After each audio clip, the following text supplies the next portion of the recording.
I'm Steph Davis, and I'm here at Indian Creek with the backcountry.com crew, and I want to show you how to tape your hands for crack climbing. A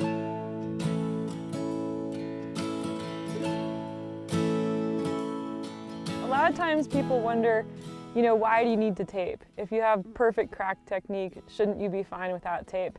And I always say you have two choices. You can either tape before you get cut, or you can tape after you get cut, and that's just up to you. So the other thing that's great about taping is if you're trying to climb really fast, do a speed ascent or just be efficient, or if you're climbing in cold situations, either in the mountains or a snowy day at Indian Creek, that layer of tape on the back of your hand really helps. So we're going to talk about two general taping tactics, hands and fingers. And since hand taping is the most basic, this is the foundation of everything, we're going to start with hands. First thing you need to know when you go to tape your hands is get the right width of tape, get the 1.5 inch tape. And what you really want is you want the stickiest possible tape you can have.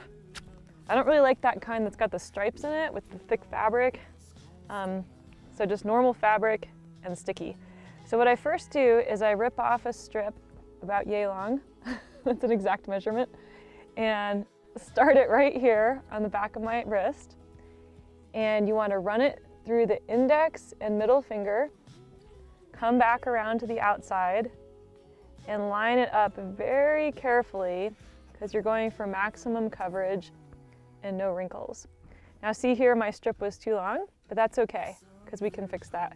If it's too short, you have to start over. So this is basically the foundation of your tape glove right here.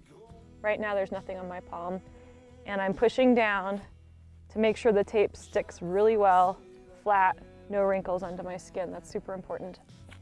Then you go back to your roll and take off a strip, and you're gonna stick it to this tape area that you made under your finger, because tape likes to stick to tape. So stick it there, and I hold it with my chin. This is an important part of the technique, because it's so sticky, I gotta pull it off the roll. And you're gonna run it over the back of your knuckles. See how it's not too high up my fingers, but it's covering all the knuckles, because the knuckles is a place that you will get cut if you don't tape. Now I bring it around the front of my hand and match it where I started. So I just did a straight circular wrap around my knuckles and the front of my hand. Now I'm going to make an X. So I bring it down to the outside of my wrist. This is the beginning of the X. This part is super crucial. This part you don't want to botch, and if you do botch, you'll have to start all over. So this is really important. When you tape around your wrist, if you tape even what feels like it's pretty loose, it's going to be too tight and you'll get really pumped. So what you want to do is when you get to your wrist, you want to put the tape so loose that it's even got like some gaps in it. So see, I'm just kind of laying it on my wrist and it's got gaps and holes. And the reason is that when I'm done, it's still going to be pretty tight. If you lay it exactly on your wrist, it'll be too tight and you'll get pumped. So be really careful here as you go around your wrist, really loose and gappy. And now I'm going to finish the end of my X by bringing it back over the top of my hand, and then I'm going to tear it and finish it right here under my pinky. And when I'm done, what I'm going to do is I'm going to go around this whole thing, press it, take my fingernail to it, get all the gaps out, make sure it's flat. Now I can go back and fix my too long of a piece. And see now how even though I put gaps all in my wrist, it doesn't even look that loose. So when you finish your tape job, if you feel like it's tight on your wrist, just take the whole thing off and start over, because you'll get pumped. The reason I like this tape job is it doesn't really change the size of my hands. The one thing you don't want to do with tape is you don't want to end up with this huge, thick, massive tape on your hand, because then your hand won't be what size it actually is, and that will make the climbing harder. The only reason we're taping is because you're trying to protect this point where all the layers ended up. This is your prime goby spot where you will get cut when you're climbing hand cracks. Also the knuckles. There's modifications on this. If you're going to be climbing wide cracks, like fist cracks, and you think you're going to hit this knuckle, in the beginning you could add another strip on the bottom, as well as this one. Also, if you're a guy and you have super big hands and a lot more surface area, you may need to do 2 starter strips because this won't cover your whole hand. That's what I've noticed with people with big hands. But someone my size, you know, average girl, small to medium guy size, this is going to be plenty sufficient. The other thing you might need to tape is your fingers. So if you're climbing a thin finger crack, it's kind of a tricky situation because, you know, as always, you don't want to make your body parts any bigger than they naturally are because you're always trying to get as much in the crack as possible. So when you're climbing a thin finger crack, it's awfully tempting not to tape. But once again, as I've learned the hard way, the choices are to tape before you get cut or tape after you get cut. And once you get those big circle cuts of thick skin off your fingers, you really can't try the crack anymore. So what I do is I try to tape as streamlined as possible, solely to preserve skin when it's a thin finger crack. And this can be done without hand tape. If it's just thin fingers, why would you tape your hands?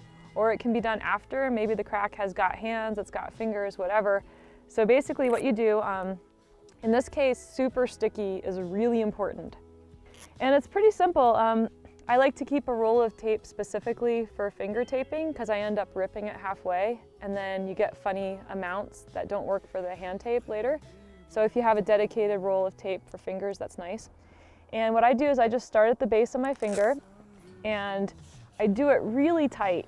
So you can find yourself cutting off all the circulation in your finger and notice that the tip of your finger turns purple. And if that happened, you may need to retape.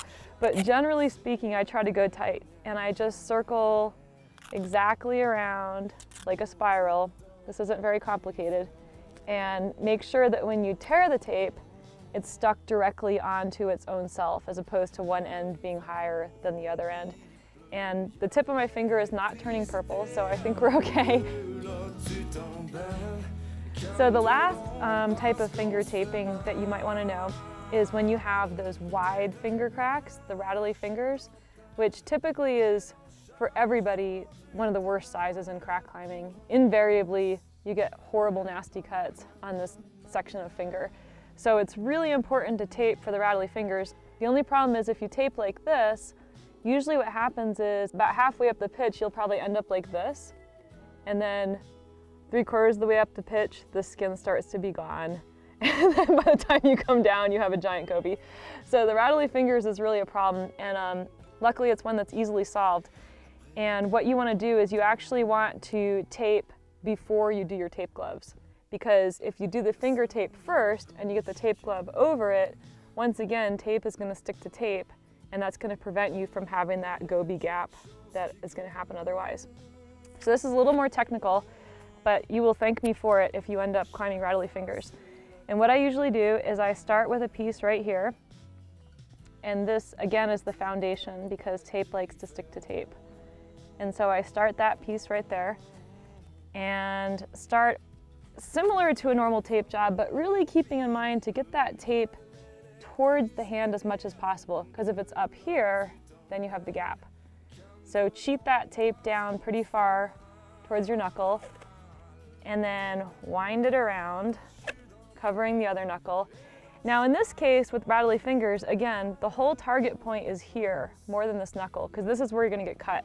So I actually bring the tape back down one more time to get a lot of protection down there and rip it down here. So the difference is with the thin finger tape, I was trying really hard to keep my fingers as skinny as possible, so I didn't do a second layer on the base of the finger. Here, I want to keep the skin from ripping off, so all my focus is on this area right here. And now that I've done that, I'm just going to launch into my normal tape glove method.